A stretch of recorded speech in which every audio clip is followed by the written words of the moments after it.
અધ્યયન સંપુટમાં ભાઈ આપણે સ્ટેચ્યુ ઓફ યુનિટી કે જે ભાઈ વિશ્વની સૌથી ઊંચામાં ઊંચી સરદાર વલ્લભભાઈ પટેલની મૂર્તિ તમે જોઈને બધાએ બરાબર બધાએ આપણે સ્માર્ટ બોર્ડ ઉપર જોયું ભાઈ સ્માર્ટ બોર્ડ ઉપર આપણે જંગલ સફારીનો પણ પ્રવાસ કર્યો સ્ટેચ્યુ ઓફ યુનિટી પણ જોઈ બરાબર ચલો ભાઈ તમારા હાથમાં શેનો ફોટો છે બોલો આ સરદાર વલ્લભભાઈ પટેલ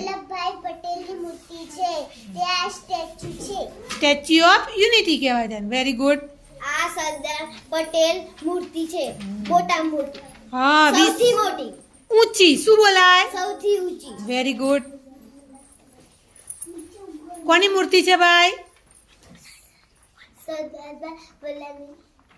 સરદાર વલ્લભભાઈ પટેલ પટેલ તે ક્યાં આવી છે બેટા ખબર છે નર્મદા જિલ્લામાં ક્યાં આવી છે નર્મદા જિલ્લા નર્મદા જિલ્લામાં ચલો કોનો ફોટો છે ભાઈ આ